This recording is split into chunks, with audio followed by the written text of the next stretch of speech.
గౌతమ్ అహల్యని సత్య సమాధి చేశాడని తెలిసి ఆ సమాధిని తవ్వి ఆ బాక్స్లో నుండి అహల్యని బయటికి తీసుకొస్తాడు. ఇక అహల్య గారు అని అంటూ తట్టి లేపడానికి ప్రయత్నిస్తూ ఫస్ట్ ఎయిడ్ చేస్తూ కాళ్ళని చేతులని రుద్దుతూ పల్స్ చెక్ చేస్తాడు గౌతమ్. అహల్య పల్స్ చెక్ చేసిన గౌతమ్కి గుండె ఆగినంత పని అవుతుంది. పల్స్ కొట్టుకోదు, నాడి ఆడదు. అహల్య ఊపిరాగిపోతుంది. అహల్య గారు నన్ను వదిలిపెట్టి మీరు వెళ్ళకండి. మీరు లేకపోతే నేను బ్రతకలేనండి. నా నమ్మకం మీద మీరు వచ్చారు కదండి. మిమ్మల్ని జాగ్రత్తగా ప్రేమగా చూసుకుంటానని నేను మీకు మాటించాను. మీకు ఏ కష్టం కలగనివ్వనని చెప్పాను. కానీ నా పాత శత్రుత్వం వల్ల మీరు ఇంతటి ప్రమాదంలో పడిపోతారని నేను అనుకోలేదండి. నన్ను క్షమించండి. అహల్య గారు మీరు బ్రతకాలి. మీకేం కాకూడదు అని వెక్కి వెక్కి ఏడుస్తూ ఉంటాడు గౌతమ్. నన్ను మీరు మార్చారండి. మీ వల్ల నేను మారిపోయాను. మీరు లేకపోతే నేను బ్రతకలేనండి. అహల్య గారు అని అంటూ వెక్కి వెక్కి ఏడుస్తూ అహల్యని తట్టి లేపుతూ ఉంటాడు గౌతమ్. మీరు నాకు కావాలి. మీ ప్రాణాలు నాకు కావాలి. మీరు బ్రతకాలి. మీకేం కాకూడదు అని వెక్కి వెక్కి ఏడుస్తూ అహల్యని తట్టి లేపుతున్న పల్స్ ఆగిపోవడంతో అహల్య స్పృహలోకి రాదు, కళ్ళు తెరవదు. మీరు మార్చిన నేను మీరు లేకపోతే నేను బ్రతకలేను. నాకు కూడా ఈ జీవితం అవసరం లేదు అంటూ అహల్యని అక్కడే వదిలిపెట్టి వెనక్కి తిరిగి కాస్త దూరం వెళ్ళి, దేవుడా తనేం పాపం చేసింది? తనకి ఇంత శిక్ష ఎందుకు వేశావు? నేను తప్పులు చేసింది నేను, పాపాలు చేసింది నేను. నాకు శిక్ష వేయి, తనని బ్రతికించు. నా ప్రాణాలు తీసుకొని తన ప్రాణాలని తిరిగివ్వు స్వామి.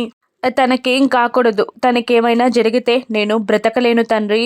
తను పుణ్యాత్మురాలు. తనకే పాపం తెలియదు. ఎదుటి వారి కష్టాన్ని చూడలేక సాయం చేసే మనిషే తప్ప మరొకరిని బాధ పెట్టే మనిషి కాదు.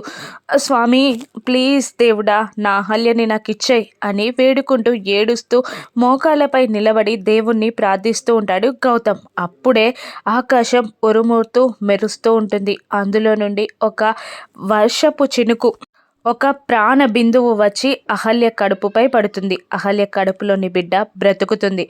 అహల్య కడుపులోని బిడ్డ ఊపిరి పీల్చుకుంటుంది. అహల్య కూడా స్పృహలోకి వస్తుంది. అహల్య గారు అని అంటూ దూరంగా కూర్చొని ఏడుస్తున్న గౌతమ్ని చూస్తే అహల్య గౌతమ్ గారు అని మెల్లిగా పిలుస్తుంది. ఆ పిలుపుతో ఉలిక్కి పడతాడు గౌతమ్. అహల్య గారు అని అంటూ అహల్య తలని తన ఒడిలోకి తీసుకొని మీకేం కాదు అని అంటూ ఉండగా మళ్ళీ ఊపిరాడక డౌన్ అవుతూ ఉంటుంది పల్స్ అహల్యకి.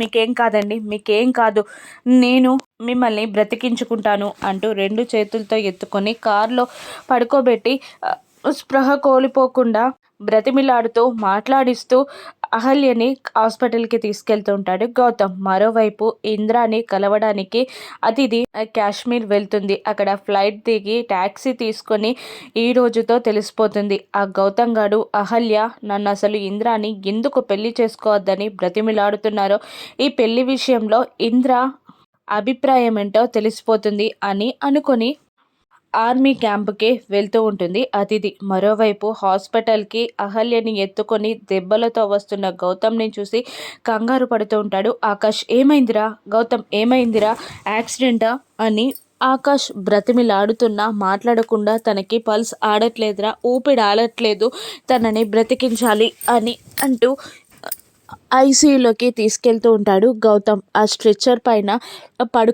బెడ్ పైన పడుకోబెట్టి అహల్యకి ఫస్ట్ ఎయిడ్ చేస్తూ ట్రీట్మెంట్ చేస్తూ ఉంటాడు గౌతమ్. ఆకాష్ వేరే లేడీ డాక్టర్ని తీసుకొని ఆ రూమ్లోకి వస్తాడు. గౌతమ్ నువ్వు జరగరా, లేడీ డాక్టర్ ట్రీట్మెంట్ చేస్తుంది అంటూ ఉండగా, లేదు నేనే అహల్యకి ట్రీట్మెంట్ చేయాలి, నేనే సెలైన్ పెట్టాలి, ఆక్సిజన్ పెట్టాలి, తనని నేనే బ్రతికించాలి అని గౌతమ్ పిచ్చి పిచ్చిగా మాట్లాడుతూ ఉంటాడు. లేదురా, నువ్వు సరైన పొజిషన్లో లేవు, నువ్వు ఈ పరిస్థితుల్లో తనకి ట్రీట్మెంట్ చేయడం కరెక్ట్ కాదురా, నీకు కూడా ట్రీట్మెంట్ అవసరం, జరుగు గౌతమ్ అని అంటూ ఉండగా, లేదు నేనే చేస్తాను, అహల్య పక్కనే ఉంటాను, అహల్యని బ్రతికించుకుంటాను అని పిచ్చి పిచ్చిగా వాగుతూ ఉంటాడు గౌతమ్. జరగండి డాక్టర్ గారు, నేను చూసుకుంటాను అని అంటూ ఉంటుంది డాక్టర్. ఎవ్వరి మాట వినకుండా అహల్యకి ట్రీట్మెంట్ చేస్తూ, లేదు నేనే బ్రతికించుకుంటాను, అహల్య బ్రతకాలి అని అంటూ ఉంటాడు గౌతమ్. దాంతో ఆకాష్ గౌతమ్ని లాగి పెట్టి కొట్టి బయటికి తీసుకెళ్ళిపోతాడు. లేడీ డాక్టర్ అహల్యకి ట్రీట్మెంట్ చేసి ఆక్సిజన్ పెడుతుంది. ఆకాష్ని వదిలించుకొని అహల్య దగ్గరికి రాబోతూ ఉంటాడు గౌతమ్. కానీ వదలకుండా తీసుకెళ్ళి ట్రీట్మెంట్ చేసి ఒక గదిలో గౌతమ్ని బంధించేస్తాడు ఆకాష్. మరోవైపు ఆర్మీ క్యాంప్కి వెళ్ళిన అతిథి కార్ బయటే ఆపేస్తారు. లోపలికి వెళ్ళదని డ్రైవర్ చెప్పడంతో కిందికి దిగుతుంది. ఎవరు మీరు అని అంటుండగా మేజర్ ఇంద్రాని కలవడానికి వచ్చా అనడంతో అక్కడున్న ఒక సోల్జర్ తన పై ఆఫీసర్ని తీసుకొస్తారు. ఎవరు మీరు అంటుండగా నేను అతిథి మేజర్ ఇంద్ర కోసం వచ్చాను అంటుండగా ఇంద్ర కౌన్సే ఇంద్ర, ఇంద్రజిత్, ఇంద్రమెగ్ అంటూ ముగ్గురు ఇంద్రాలు ఉన్నారు అని చెప్తూ ఉంటాడు ఆయన. మేజర్ ఇంద్ర అని చెప్తూ ఉంటుంది అతిథి. ఓ అవునా పదండి అంటూ అతిథిని లోపలికి తీసుకెళ్తూ ఉంటాడు ఆఫీసర్. మరోవైపు ఆ రూమ్ డోర్ బాధేస్తున్న గౌతమ్, నన్ను వదలరా ఆకాష్, అహల్యని నేను చూడాలి, తను ఎలా ఉంది అని అంటుండగా వచ్చి డోర్ తీసి తను బాగానే ఉందిరా, అవుట్ ఆఫ్ డేంజర్, అసలు నువ్వేంట్రా ఇంత పిచ్చోడి వైపుతున్నావు అని ఆకాష్ అంటూ ఉంటాడు గౌతమ్ని. గౌతమ్ ఆకాష్ని పక్కకి నెట్టేసి అహల్య దగ్గరికి పరిగెడతాడు. లోపలికి వెళ్ళి అహల్యని చూస్తూ ఏడుస్తూ అహల్య చేపట్టుకుని స్టూల్ పైన కూర్చుంటాడు. గౌతమ్ మాటలన్నీ వింటూ ఉంటాడు ఆకాష్. అహల్య చేతిని ప్రేమగా నిమురుతూ, సారీ అహల్య గారు, నా వల్లే మీకు ఈ పరిస్థితి వచ్చింది. నేను మీకు మంచి ప్రామిస్ చేశాను, మంచి కుటుంబాన్ని ఇస్తానని చెప్పాను. కానీ నా వల్ల మీకు అన్ని నష్టాలు, కష్టాలు, ఎన్నో అవమానాలు, ఎన్నో ప్రమాదాలు అయినా కూడా మీరు ఎక్కడా తగ్గలేదు. నేను మిమ్మల్ని ఆశ్రయం ఇస్తానని తీసుకొస్తే మీరే మా నాన్న ప్రాణాలు, నా ప్రాణాలు కాపాడారు. మా చెల్లి ప్రాణాలు కాపాడి మా చెల్లికి పెళ్లి చేశారు. మీరే మా కుటుంబం కోసం చాలా చేశారు. నేనేమో మిమ్మల్ని ఆపదలో పడేశాను. అసలు నేను వేస్ట్ గాని. నా వల్లే మీరు ఇలా ఉన్నారు. నేను మీ బిడ్డని కాపాడి మీకు ఒక మంచి కుటుంబాన్ని ఇస్తానని, మీ బిడ్డని ఇంటికి వారసుని చేస్తానని మాటిచ్చాను. మీకు ఏదైనా జరుగుంటే నా మాట పోయేది. నేను మాట తప్పిన వాడిని అయ్యేవాడిని. నేను జీవితంలో నన్ను నేను క్షమించుకోలేకపోయేవాడిని అని గౌతమ్ అంటుండగా ఆ మాటలన్నీ విన్న ఆకాష్ షాక్ అవుతాడు. ఏంట్రా నీ బేబీ అంటున్నావేంటి? మీరిద్దరూ పెళ్లి చేసుకుంటే ఇది మన బేబీ అనాలి కదా. నువ్వు అహల్యని సిస్టర్ని నీ బేబీ అంటున్నావంటే ఆ బేబీకి తండ్రి నువ్వు కాదా? నీది కాదా ఆ బేబీ? ఆ బేబీ ఎవరిది అని ఆకాష్ అడుగుతుంటాడు గౌతమ్ని.